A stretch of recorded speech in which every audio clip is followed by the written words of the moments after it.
पिछले वीडियो में हमने फलन गुणांक क्या होता है इसके बारे में विस्तार से चर्चा की थी।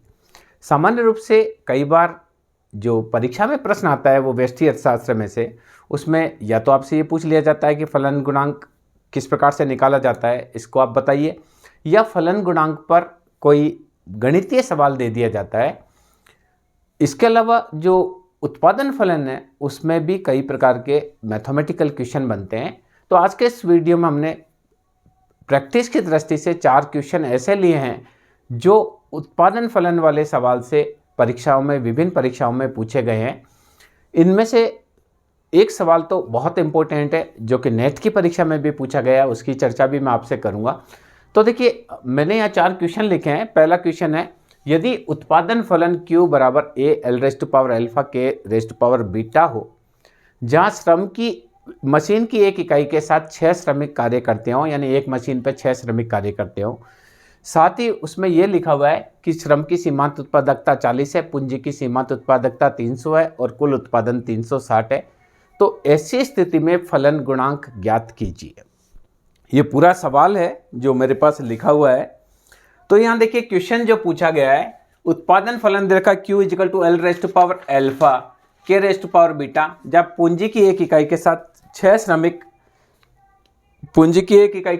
श्रमिक काम करते हैं। मार्जिनल प्रोडक्टिविटी ऑफ लेबर 40 दे रखी है, टोटल प्रोडक्टिविटी 360 दे रखी है, मार्जिनल प्रोडक्टिविटी ऑफ कैपिटल आपको 300 दे रखी है।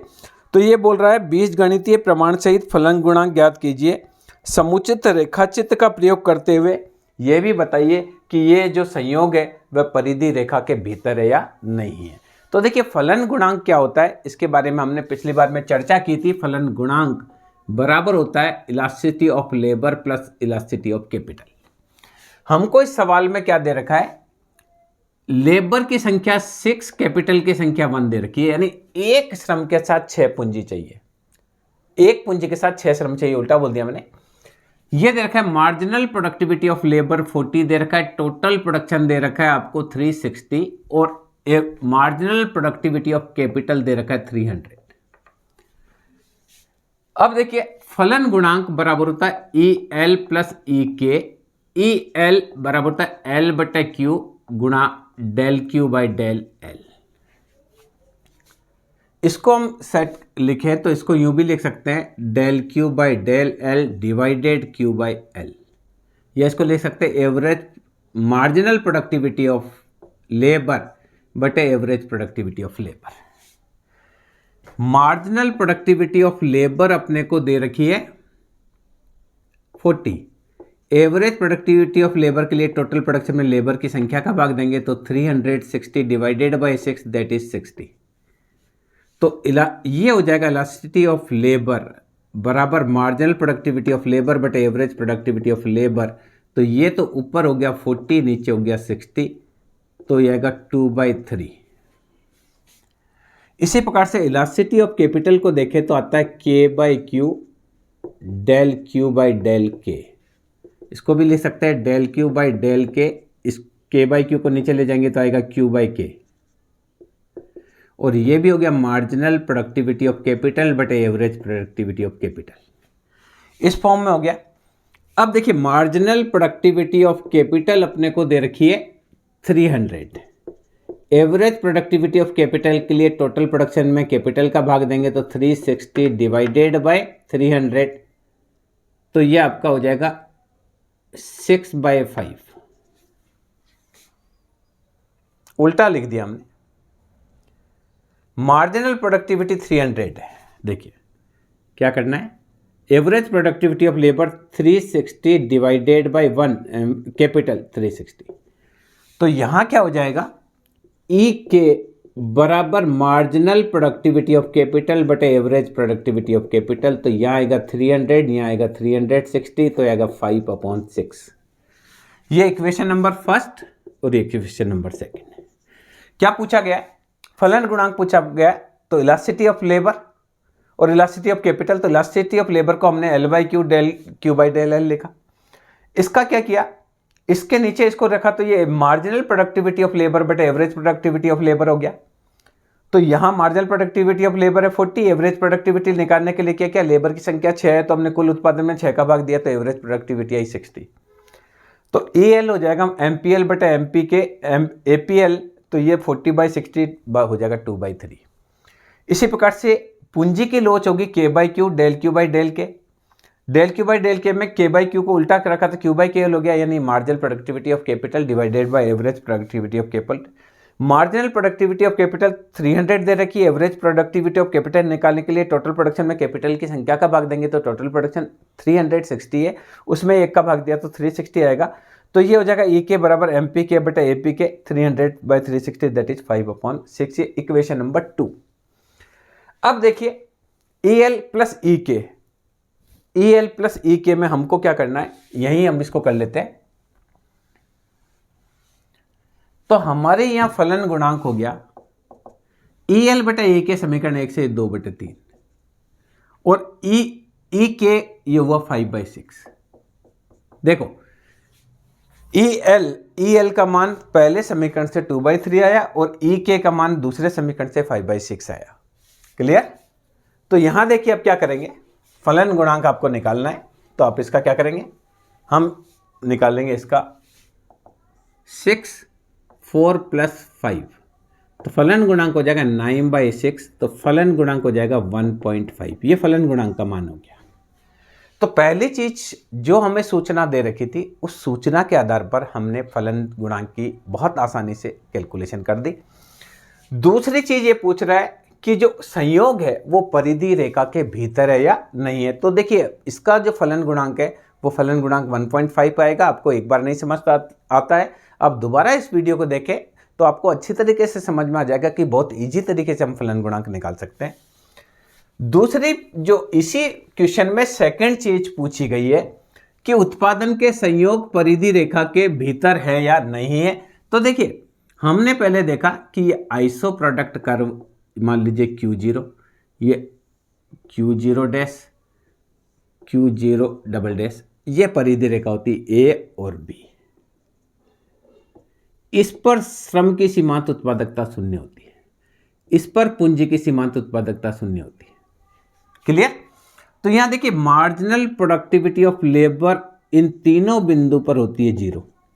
हमारे यहां मार्जिनल प्रोडक्टिविटी ऑफ लेबर दे रखी है 40 और इस तरफ marginal productivity of labour negative होती है। यहां marginal productivity of capital negative होती है और इन तीनों बिंदु पर मार्जिनल प्रोडक्टिविटी ऑफ कैपिटल 0 होता है। अब हमारे यहां देखिए मार्जिनल प्रोडक्टिविटी ऑफ लेबर 40 दे रखी, तो मार्जिनल प्रोडक्टिविटी ऑफ लेबर 40, इसका मतलब ये अंदर है। और मार्जिनल प्रोडक्टिविटी ऑफ कैपिटल हमको दे रखी है 300, इसका मतलब ये भी अंदर है। तो देखिए परिधि रेखाएं जो होती है उन परिधि रेखाओं के जो बिंदु है, इन सब निचले वाली परिधि रेखा के प्रत्येक बिंदु पर श्रम की सीमांत उत्पादकता 0 होती है और इसके दाईं ओर श्रम की सीमांत उत्पादकता ऋणात्मक होती है। चूंकि यहां श्रम की सीमांत उत्पादकता धनात्मक है, इसका मतलब ये इधर है, क्योंकि यहां 0 है, यहां ऋणात्मक है, इधर पॉजिटिव। इसी प्रकार से जो ऊपरी परिधि रेखा होती है उसके प्रत्येक बिंदु पर पूंजी की सीमांत उत्पादकता 0 होती है और उसके अगर हम दाईं ओर जाएं, उधर बायां इधर दाईं ओर जाएं, यानी उसकी तरफ लेफ्ट की तरफ जाएं, तो यहां पूंजी की सीमांत उत्पादकता ऋणात्मक होती है।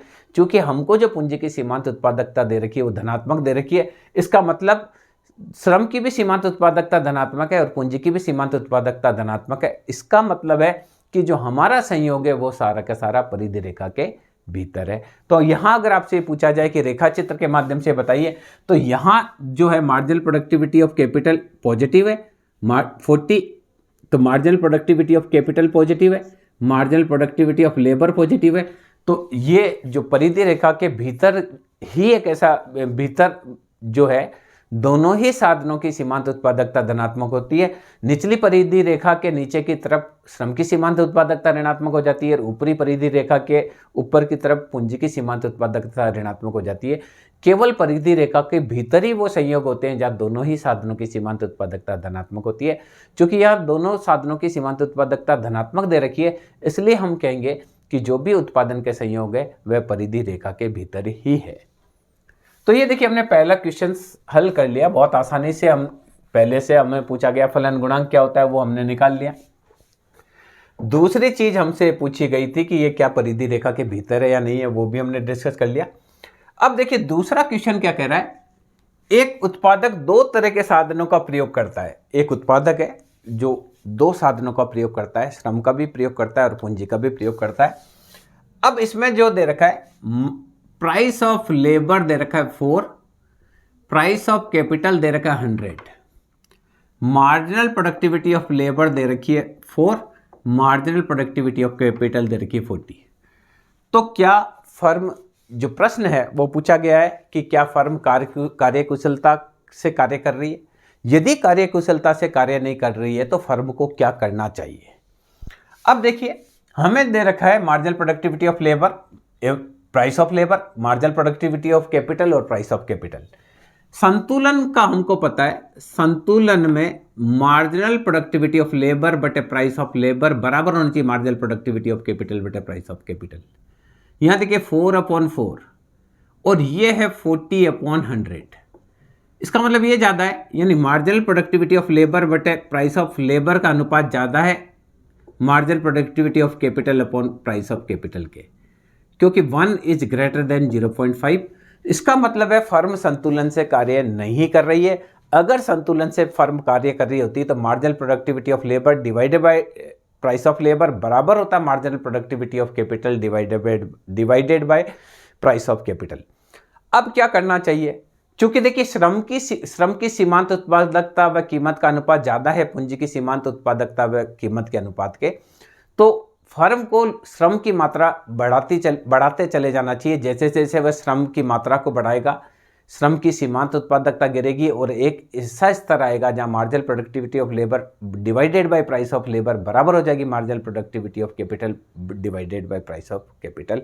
जिस स्तर तक, तो फर्म को क्या करना चाहिए, फर्म को श्रम की मात्रा को बढ़ाना चाहिए, श्रम की मात्रा को तब तक बढ़ाना चाहिए जब तक मार्जिनल प्रोडक्टिविटी ऑफ लेबर बटे प्राइस ऑफ लेबर बराबर नहीं हो जाए मार्जिनल प्रोडक्टिविटी ऑफ कैपिटल बटे प्राइस ऑफ कैपिटल। तो इस प्रकार से सिंपल कोई प्रश्न पूछ लिया जाए तो भी आप उसको कर सकते हैं। इसी दृष्टि से इस सवाल को मैंने यहाँ डिस्कस किया। अगली देखिए तीसरा सवाल क्या है, ये पैमाने के समता प्रतिफल की स्थिति है और ये क्वेश्चन नेट में आया हुआ है। मैंने अभी आपसे चर्चा भी की थी कि एक क्वेश्चन जो आया हुआ है वो नेट की परीक्षा में आया हुआ है, उसकी हम बात करेंगे। ये बोल रहा है कि एक फर्म पैमाने के समता प्रतिफल के अंतर्गत कार्य कर रही है और उस स्थिति में यदि जो है, मैं इसको क्वेश्चंस को पूरा पढ़ के बताता हूं कि क्या क्वेश्चन आया हुआ है। क्वेश्चन आया हुआ है, पैमाने के समान प्रतिफल के अंतर्गत पूंजी को स्थिर रखते हुए श्रम की मात्रा में 10% परिवर्तन करने पर क्या होगा। 10% से ज़्यादा वृद्धि होगी उत्पादन में, उत्पादन 10% से कमी होगी, 10% से ज़्यादा वृद्धि होगी। देखिए पैमाने के समता प्रतिफल के अंतर्गत पूंजी को स्थिर रखते हुए श्रम में अगर 10% परिवर्तन किया जाए तो उत्पादन में 10% वृद्धि होगी, 10% से कम होगी, 10% से ज़्यादा होगी और 10% से कम होगी। ऐसा 4 सही उत्तर का आपको चुनाव करना है। अब देखिए क्या पूछा है, पैमाने के समता प्रतिफल में यदि हम पूंजी को स्थिर रख दें और केवल श्रम की मात्रा में परिवर्तन करें तो उत्पादन 10% ही चेंज होगा, 10 से कम चेंज होगा, 10 से ज़्यादा चेंज होगा या उपरोक्त में कोई नहीं। इस प्रकार से क्वेश्चन पूछा गया। अब देखिए साथ ही इसमें चित्र के माध्यम से भी इसको बताने की बात की गई।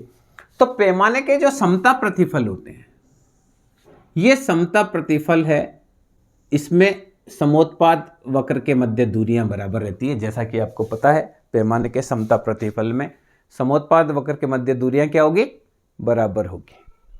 तो समता प्रतिफल की स्थिति थोड़ा मैं नीचे बना दूं, क्या मालूम वीडियो में नया आ रहा हो। तो देखिए समता प्रतिफल की स्थिति, ये समोत्पाद वक्र के मध्य दूरियां बराबर होती है।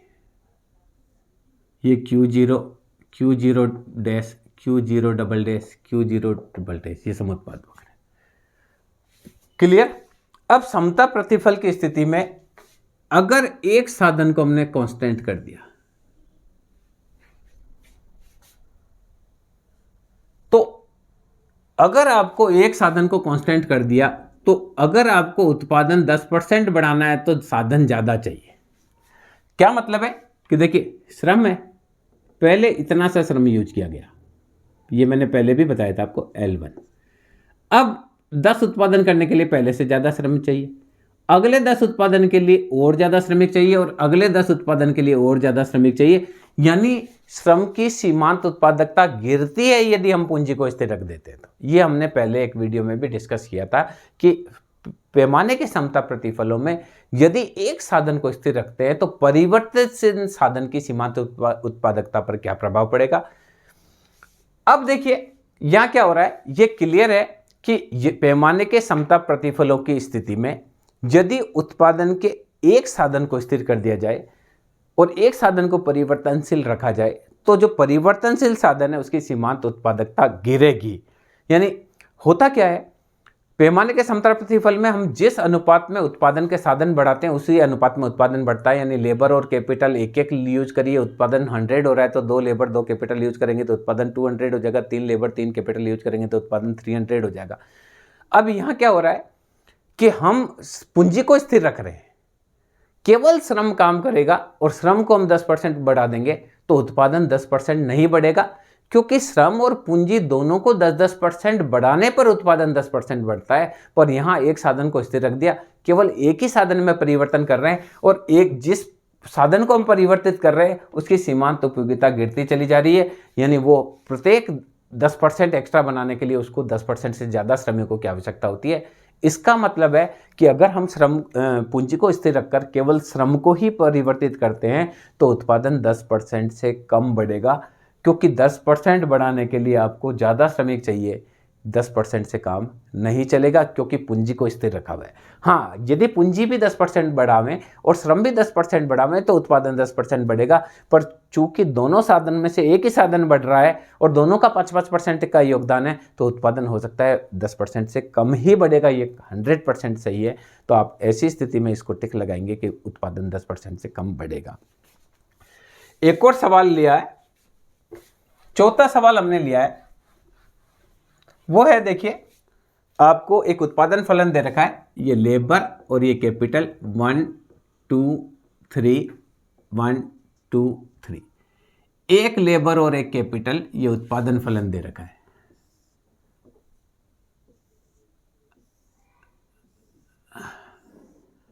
ये उत्पादन फलन हमको दे रखा है, इसमें है 100 150 180, फिर आता है 150 200 245, फिर आया 180 245 और 300। सबसे पहले पूछा पैमाने के कौन से प्रतिफल लागू हो रहे हैं।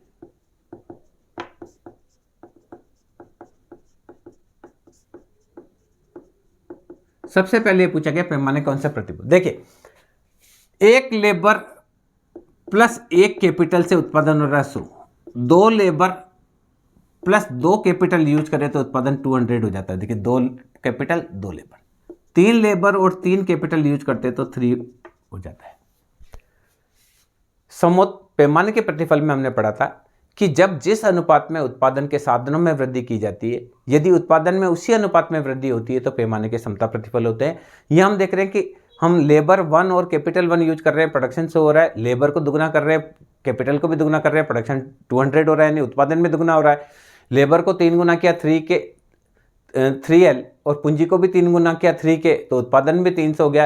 यानी हम जिस अनुपात में उत्पादन के साधनों में परिवर्तन कर रहे हैं उसी अनुपात में उत्पादन परिवर्तित हो रहा है, तो हम कहेंगे कि इस स्थिति में पैमाने के समता प्रतिफल लागू होते हैं।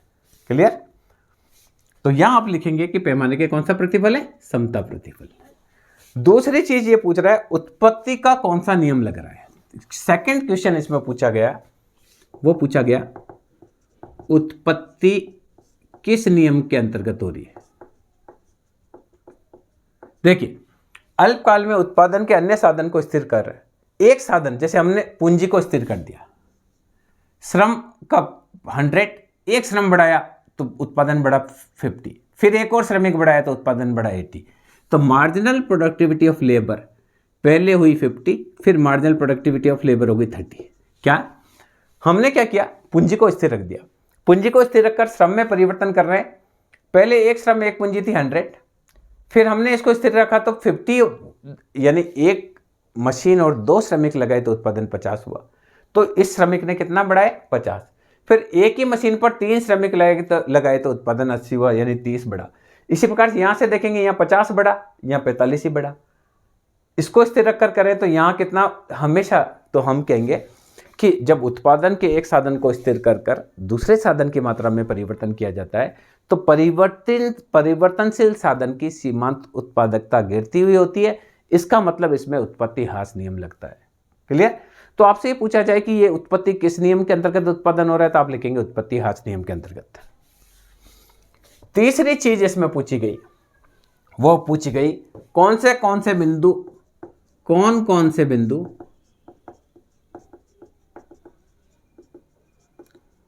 एक ही समोत्पाद वक्र पर है। तो यहां देखिए 150 और 150 ये दोनों एक ही समोत्पाद वक्र पर है। 180 और 180 ये भी एक ही समोत्पाद वक्र पर। 245 और 245 ये भी एक ही समोत्पाद वक्र पर है। यानी जो बिंदु है वो 150 एक समोत्पाद वक्र पर है। इसी प्रकार से 180 दोनों एक ही समोत्पाद वक्र पर है, और 245 और 245 ये भी एक ही समोत्पाद वक्र पर है। यानी जो हमारे समोत्पाद वक्र है वो 100 है, फिर 150 है। जो हमारे समोत्पाद वक्र है, एक उत्पादन को बता रहा है 100 को, दूसरा बता रहा है 150 को, फिर एक बता रहा है 180 को, फिर एक बता रहा है 200 को, फिर एक बता रहा है 245 को, और एक बता रहा है 300 को। तो जो 150 है, देखो इस पे एक बिंदु है, इस पे 2 बिंदु है, फिर 180 पे भी 2 बिंदु है, 200 पर एक ही बिंदु है, और 245 पे भी 2 बिंदु है, और 300 पर भी एक बिंदु है। यानी जो बिंदु है वो समोत्पाद वक्र पर, ये समान उत्पादन को बताते हैं, वो समोत्पाद वक्र पर होते हैं। तो ये देखिए हमने 4 सवाल इसके गणित के सवाल पूछे गए थे। चारों ही सवाल को हमने कोशिश करके यहाँ कलेक्ट करके आपके सामने प्रस्तुत करने का प्रयास किया है। मैं समझता हूँ गणितीय सवाल जो आते हैं उसको आप इस वीडियो के माध्यम से हल करने में आपके लिए हेल्पफुल रहेगा। धन्यवाद।